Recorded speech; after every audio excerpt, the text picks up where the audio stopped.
All right. Welcome back to another episode of the Critics Collective. I am Legacy Lingo. I'm here with my beautiful fiance, Jessica, and I'm here with the Dad Panther representing that blank space. What's going on, sir? I'm going good, but if you go back and watch my initial reaction, you're like, I'm here with, and I'm nodding my head, and you're like, fiance, that is not me. That's not me. Not talking about me. Yeah. But you are beautiful. You are beautiful, sir. You are. That's beautiful. why blank space just fits. There's nothing up here. There's nothing up here. Yeah, you definitely are not the fiance, and I'm glad that we all got that cleared up. I didn't want there to be any confusion out there with our fans. Now, tonight we're here to give you guys a what I think is a special Christmas review. You know, it's the holiday season. You got all the rom-coms dropping. But this one is unique. I felt like even though we kind of may have already had preconceived notion where it's going, and it was worth the review, worth the discussion. Tonight we're doing Christmas in the Spotlight, which is available on Lifetime. Now, if you don't know about this movie, I'm gonna go ahead and give you a synopsis, and then let's see if you can guess where it's pulling from. What's its inspiration? So the IMDB synopsis says, a famous singer and football star begin dating, but their budding romance faces intense public scrutiny, forcing them to decide if their connection is real or merely a publicity stunt by the end of the Christmas season. Sprinkling that Christmas season. Which would normally be about the Super Bowl. Give or take. Yeah. So if you haven't put two and two together at this point, we're going to happily help you. This is basically inspired by the Taylor Swift-Travis Kelce relationship. It literally is their someone's rendition or telling of the story from what they think they know, or just taking this opportunity to give us some kind of holiday rom-com, which is exactly, it's right in the genre. All right. So before we do get into it and break this down, if you guys, I want to implore you, if you do enjoy our content, please hit the thumbs up button, the subscribe button, hit the alerts, and do join the collective community. Every little interaction helps the page grow. And we look forward to continuing to give you guys the content that we love to give you. All right. So initial impressions, Jessica, I want to start with you. Your initial impression when you first came across this title, what were you thinking? Oh, I knew it was going to be cheesy goodness. That's what I was hoping for anyway. I was like, oh, come on, give it to me. I want it all. You know, the love story. The cheesy goodness. Yes, the cheesy goodness. Is that the goal with these films? Is to get you want it to be cheesy goodness? Is that the goal? I mean, yes, that's part of it. I want the cheesy goodness. Okay, all right. You know, this is this is a new space for me. I normally stray away from this because I'm not expecting, or I'm wanting more than cheesy goodness, but I feel like I have to come in with that mindset in order to be okay with these films. Dad Panther, how you feel? What was your initial impression? I only knew about this movie because you guys told me to watch it. And then once I had the understanding of what it is, and you can check the reviews, we've done movies like this on Tubi where they rip it out of the headline and they don't fact check it. So some of the cheesy goodness, I get it, because I don't necessarily like, it's not indie. It's not like it's almost like, you know, something you watch after Mari. You notice it's on between Matlock and Judge Judy. This would come on. So expectations were pregnant and low. Like I wasn't expecting much. Yeah, I feel you. I wasn't expecting much either. Once I saw the trailer, once I saw the promotion for it, I was like, oh, okay. All right, well, we can't let this one slide. We got to get this one reviewed. And so, I was definitely expecting it to be an experience. Now, whether it's a good experience or a bad experience, we're about to find out. All right, so Dad Panther, let's start with you. Your highs and lows, sir. Whichever you want to start with first. I normally go with the lows. The lows were that I had to watch this, and that I know the somewhat true story that we see on the television, whether whatever we see, that's way more entertaining than what this ever was.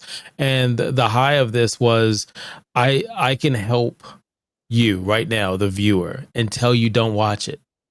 This is a PSA, right? And that's all I can tell you. That's the high for me. Just that. Short and sweet. Short and sweet. I love it. I love it. I love it. All right. Well then, Jessica, please. Why don't you bless us with your highs and lows? Okay. It's definitely packed with Easter eggs. We get the friendship bracelets. We have, the Travis Kelce inspired love interest, Drew, who is rocking her lucky number 13, Taylor Swift. Bowie. Was that her name? Bowie? Bowen. Bowie sounds cooler, but the hilarious part for me was the Taylor Swift references, the song lyrics throughout the entire movie. I was dying. They were not just sprinkled in, they were like piled on thick, like so thick. Yeah, they were dropping them like every 15 minutes. There was yeah, almost like somebody has a list and they're copying, pasting while recording it and thinking nobody was going to notice. Well, I think they wanted them to notice. Exactly. I'm sorry to interrupt. Go ahead. No, please. I literally was going to say, I felt like they went into ChatGPT and they were like, listen, write us a holiday rom-com using all the Taylor Swift songs and references that you possibly can. And then it was like, done. Let's go. Let's film it. Like, we got it. That is genius. You know what? That's probably exactly what happened. ChatGPT put together some scripts and they referenced all these key points and it used the internet. That would explain why the character is supposed to be a different tight end and they ended up writing for Gronk. And the computer had no idea there was different tight ends. Be on my list, I was going to definitely say. And as far as Jessica Lord, who played Bowen, aka Taylor Swift, she is beautiful. I thought if she was just going in there trying to be a pop star, like, it's a Lifetime movie, so she did her thing. But I didn't get any like Taylor Swift vibes at all. In fact, I thought she was channeling some of the other football wives' personalities. One high though I will say is I felt like they had better chemistry together than a lot of the holiday rom-coms that we've been watching recently. So I did like that. Another highlight performance for me was her manager. I really like Jeannie Mae Jenkins, I think is her name. Thought she did a good job.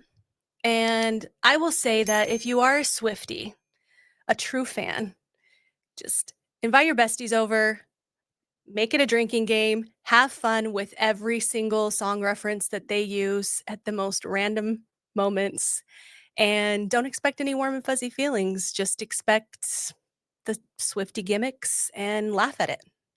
That's all I got.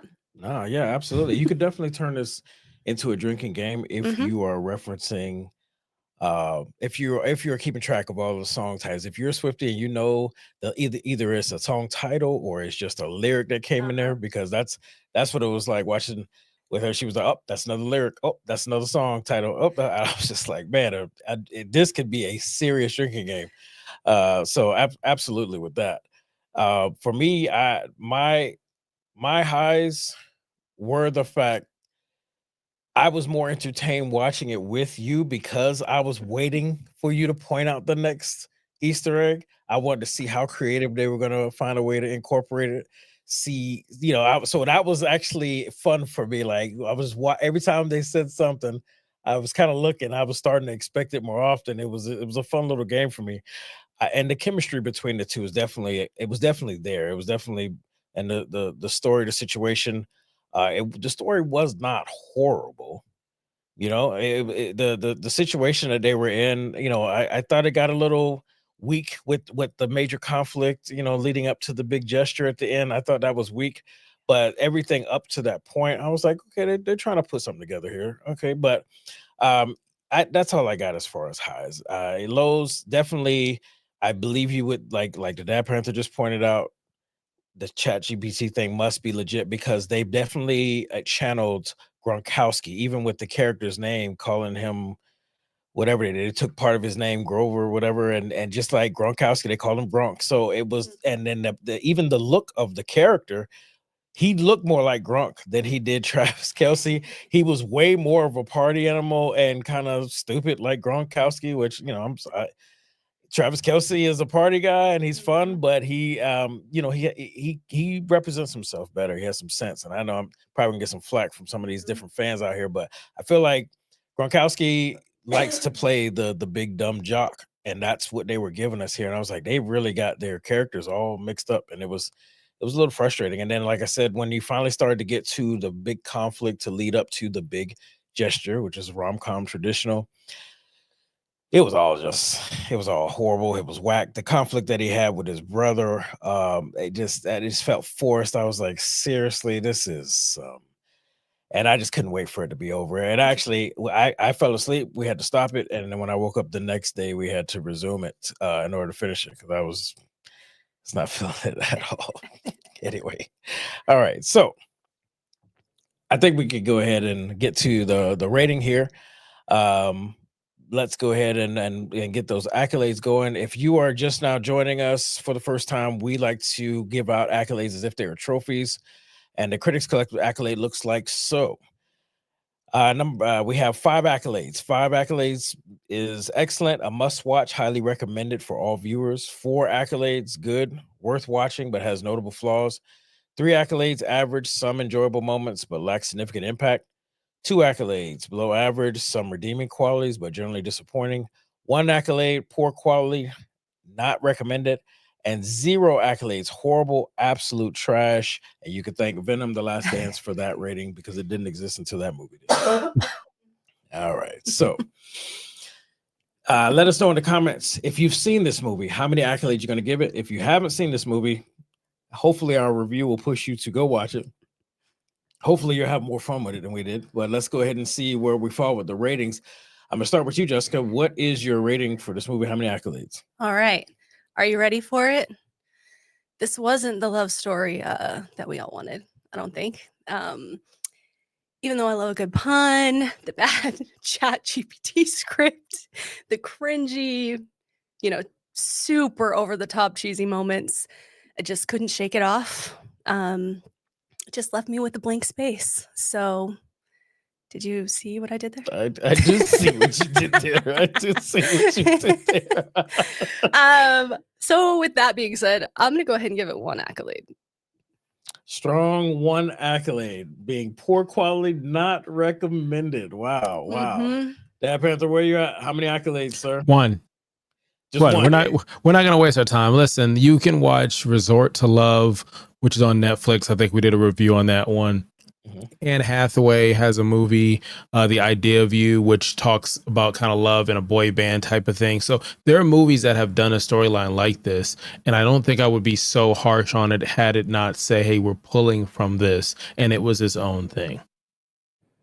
I agree. I'm gonna have to give it a 1 as well, unless you are looking to relive your Swiftie loyalty and have a drinking game. Then I say definitely watch it. But 1 accolade, poor quality, not recommended.